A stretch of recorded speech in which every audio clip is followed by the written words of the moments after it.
أعوذ بالله من الشيطان الرجيم. بسم الله الرحمن الرحيم.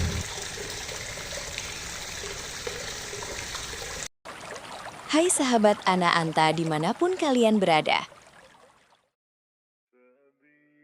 Setitik cahaya di kegelapan adalah tema kita dalam kisah kali ini.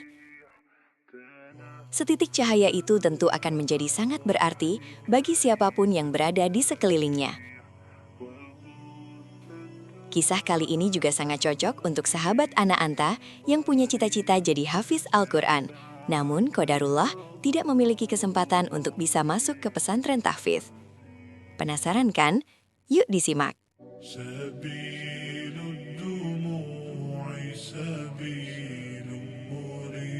Kisah ini datang dari seseorang yang bernama Badar, nama samaran. Berawal dari keputusan kedua orang tuanya untuk memasukkan Badar dan adiknya di sebuah pondok tahfiz yang sangat jauh, bahkan berbeda pulau dengan kampung halamannya. Dengan modal hafalan yang dia bawa sebanyak 3 juz, dia pun bertekad akan mengarungi rutinitas perjuangan menghafal Al-Quran di pondok barunya. Di awal mondoknya, Badar menghadapi beberapa kesulitan, mengingat ini adalah kali pertamanya dia masuk pondok.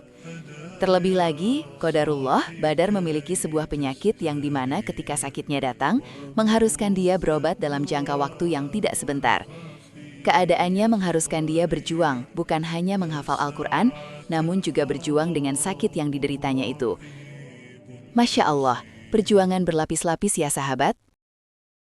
Kondisi Badar ini membuat hafalannya tertinggal di belakang teman-temannya. Hal itu pun sontak menjadi pelecut bagi diri Badar. Maka mulailah Badar bertekad untuk lebih semangat lagi dalam menghafal Al-Quran di tengah kondisinya tersebut. Pejuang hafalan sudah tentu akan selalu ditemani oleh Al-Qur'annya di saat apapun aktivitas yang sedang dia jalani. Begitupun dengan Badar ya sahabat. Apakah perjalanan menghafal Badar akan lancar begitu saja sahabat? Badar mulai menjalani hari-hari di pondoknya dengan kunci sukses menghafal yang sering kita dengar dari pejuang hafalan yang lain ya sahabat, yakni manajemen waktu yang dikelola sebaik mungkin oleh para pejuang hafalan. Tak lupa, rutinitas perjuangan yang mencakup menghafal sampai tertidur, bangun salat malam, menghafal setelah selesai salat malam, dan istiqomah. Itulah rumus sukses untuk menggapai impian menjadi hafiz Al-Quran, biidnillah. Badar pun sangat menikmati aktivitas tersebut. Namun tentunya tak selamanya semuanya berjalan mudah ya sahabat. Badar pun sering mengalami kesulitan-kesulitan saat menghafal. Dan pada saat-saat seperti itulah, pertolongan Allah datang melalui teman-temannya yang begitu peduli terhadapnya. Bahkan sampai ada yang rela membacakan satu persatu ayat Al-Quran untuk Badar hafalkan, sampai Badar benar-benar hafal. Masya Allah. Tak terasa, Badar sudah melewati masa 2 tahun di pondoknya. Dia berhasil menghafal sebanyak 12 juz. Tentu saja perjuangannya tidak berhenti di situ ya sahabat, karena sisa juz yang harus Badar hafalkan masih terbilang banyak. Badar tidak ingin hafalan yang dia sudah perjuangkan hilang begitu saja, maka dia pun bersungguh-sungguh dalam menjaga apa yang sudah dia miliki. Semangatnya bukan hanya berfokus pada menambah hafalan, namun juga mengulang-ulang hafalannya.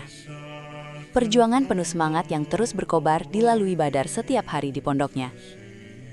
Sampai suatu ketika, qadarullah ada sebuah peristiwa yang tidak pernah Badar duga sebelumnya. Peristiwa apakah itu sahabat? Di tahun 2021 adalah tahun di mana wabah COVID-19 sedang memuncak ya sahabat. Dan ya, Badar pun dinyatakan positif COVID-19 saat itu. Demam, badan kelelahan, hilang indera perasa dan penciuman turut dirasakan oleh Badar saat itu. Dan tentu saja, dia diharuskan menjalani karantina. Dengan hati yang berusaha lapang, Badar pun mengemasi barang-barangnya yang akan dia bawa ke ruang karantina. Tak terkecuali mushafnya. Sesampainya di ruang karantina, Badar merasa sedikit lega.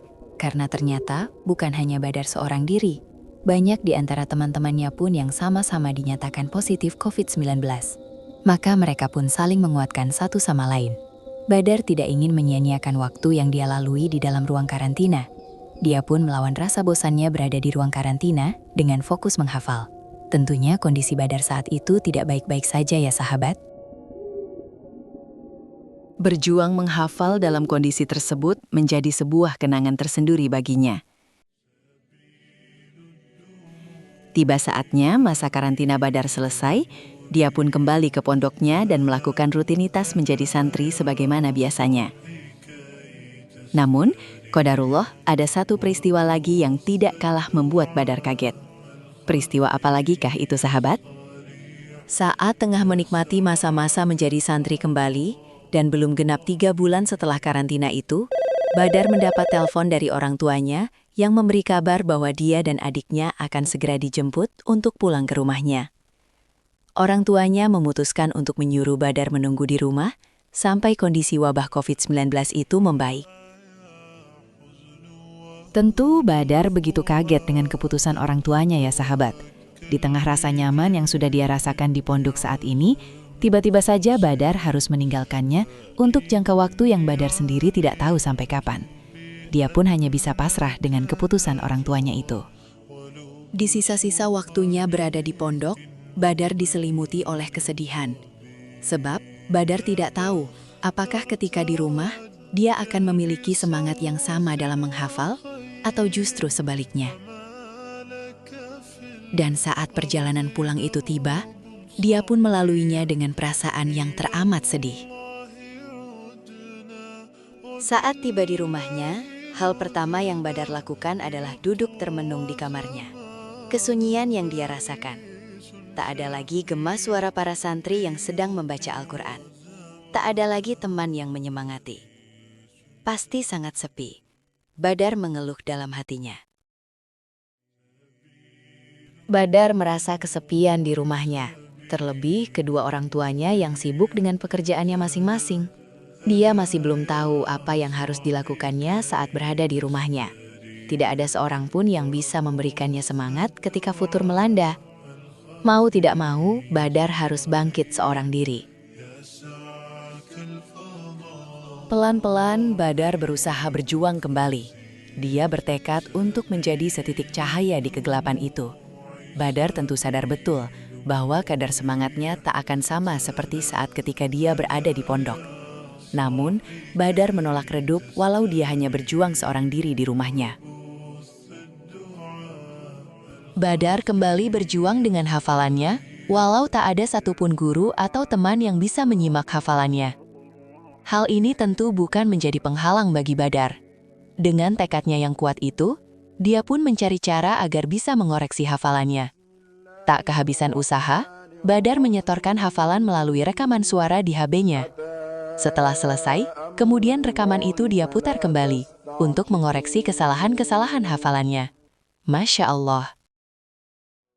Semangat Badar ini sangat cocok ditiru oleh sahabat Ananta yang ingin menghafal Al-Quran di rumah aja ya. Namun tentunya perjuangan ini lebih sulit ya sahabat.